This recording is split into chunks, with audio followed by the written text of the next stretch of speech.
আমি অজিত চক্রবর্তী, মনোনিকা অপেরার প্রযোজক এবং প্রযোজিকা আমার মিসেস মনোনিকা চক্রবর্তী। তো আমাদের এবছরের 1432-এর পাড়া প্রযোজনা প্রেম বড়ু মধুর, বাবলি ভট্টাচার্য রচিত, নির্দেশিত, সম্পাদিত প্রেম বড়ু মধুর। আর বাবলি ভট্টাচার্যর নাটক মানেই হিট, বাবলি ভট্টাচার্য মানেই হিট। আমাদের আজকে পাঠ পড়া শুরু হয়েছে। তো এই পাঠ পড়াতে যে গল্পটা আমরা শুনেছি, গল্প শুধু প্রেমের গল্প নয়, এ ঘাত প্রতিঘাত মানে একটার পর রোমাঞ্চকর দৃশ্য, মানে দর্শকের মন জয় করবে, এটুকু আমি আশাবাদী। চরিত্র এটুকুই বলবো যে আমি এতদিন যে কটা চরিত্র করে এসেছি টেলিভিশনে, তার মধ্যে বেশিরভাগই ছিল রোম্যান্টিক হিরো। তো এখানেও সেই রোম্যান্টিক হিরোই থাকবে, তার মধ্যে একটু তো টুইস্ট আছেই। তো ওটা থাক, ওটা দর্শক একদম মাঠে গিয়েই দেখুক।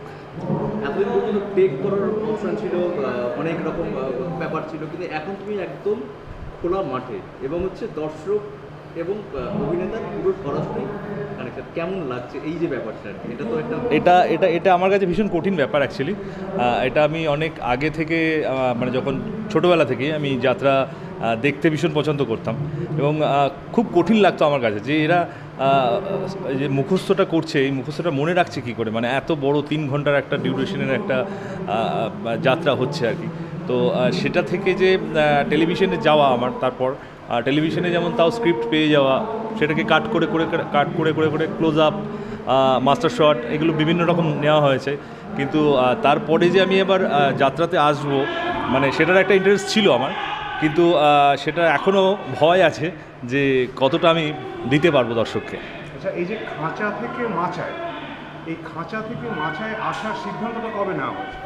অ্যাকচুয়ালি খাঁচা থেকে মাচা যেটা বলা হচ্ছে সেটা হচ্ছে যে আমাকে টেলিভিশনে সিরিয়াল করতে করতেই অনেকবার অফার এসছে আমার কাছে। তো 3 বছর কি 4 বছর আমি করতে পারিনি, আমার সিরিয়াল চলছিল বলে। আর তার সঙ্গে মেঘনা আমার খুব ভালো বন্ধু, মেঘনা যাত্রা করছে অনেক দিন ধরে। তো মেঘনা আমাকে অনেকবার বলেছে যে যাত্রায় এসো তুমি, ভালো লাগবে তোমার। তো মেঘনার রিকোয়েস্টে এবং আমারও একটা খুব ইচ্ছে ছিল যাত্রা করব, এই কঠিন সাবজেক্টটাকেও আমি ধরবো আর কি, সেরকম একটা ব্যাপার। তো সেই হিসেবেই এবছর প্রথম, আর মেঘনাকে আমি কথা দিয়েছিলাম যে বছর আমি প্রথম করবো তোমার সঙ্গেই করবো। না না, এটা হয়ে যায়, দর্শক আমাকে ভালোবেসে ফেলে, আমি কি করব।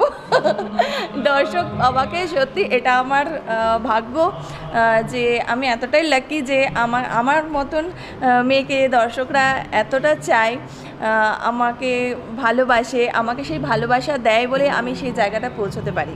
হ্যাঁ, এটা সত্যি। শুভঙ্করকে আমি লাস্ট 3-4 বছর ধরে বলেছি, অনেকেই বলেছে শুভঙ্করকে, কিন্তু শুভঙ্কর আমায় প্রমিস করেছিল যদি কোনোদিনও যাত্রা করি মেঘনা, আমি তোমার সাথেই করব।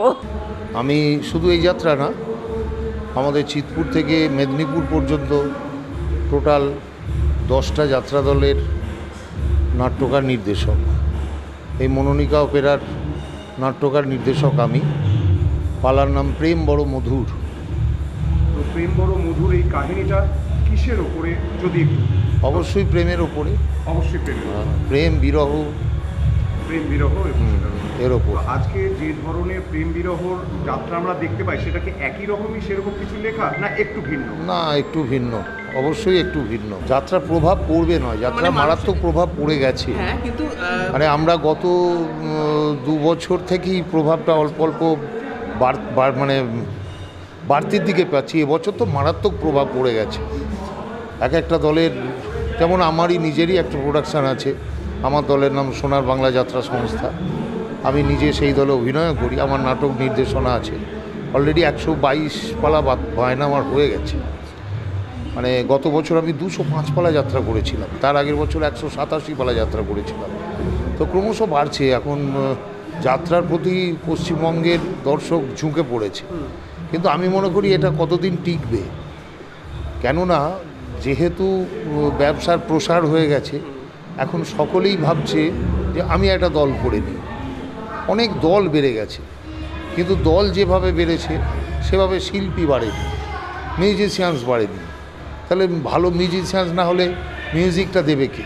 মুখ্যমন্ত্রী যখন প্রত্যেক বছর যাত্রা উৎসবের সময় শিল্পীদের বিভিন্নভাবে উৎসাহিত করছেন, উৎসাহ ভাতা দিচ্ছেন, তারপরেও শিল্পী কলা কুশলীদের অভাব কেন আপনার ব্যক্তিগত মতামত?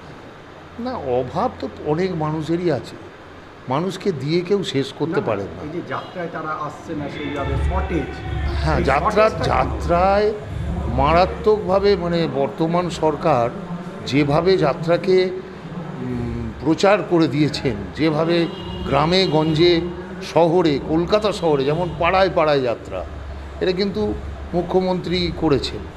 আমাদের মাননীয় আমাদের যাত্রা একাডেমির প্রেসিডেন্ট তথা মন্ত্রী অরূপ বিশ্বাস মহাশয়, তার উদ্যোগে, মমতা বন্দ্যোপাধ্যায়ের প্রেরণায় যাত্রা অনেক এগিয়ে গেছে। ওনাদের কি বলবো, অকল্পনীয় দান। গ্রামে প্রত্যেকটা জেলায় জেলায় যাত্রা উৎসব, প্রত্যেকটা জেলায় যাত্রা উৎসব হচ্ছে, এগুলো সরকার খরচ বহন করছে। তারপর বিশিষ্ট বিশিষ্ট শিল্পীদের ওনারা প্রত্যেক বছর পুরস্কৃত করছেন এবং দুস্থ শিল্পীদের সাহায্যও করছেন। সব মিলেমিশিয়ে একটা মারাত্মকভাবে মিডিয়ার মাধ্যমে পৌঁছে গেছে। আমার শুভ নাম বাবলি ভট্টাচার্য। আমার যাত্রা দলের নাম সোনার বাংলা যাত্রা সংস্থা। আমি 40 বছর যাত্রার সাথে জড়িত।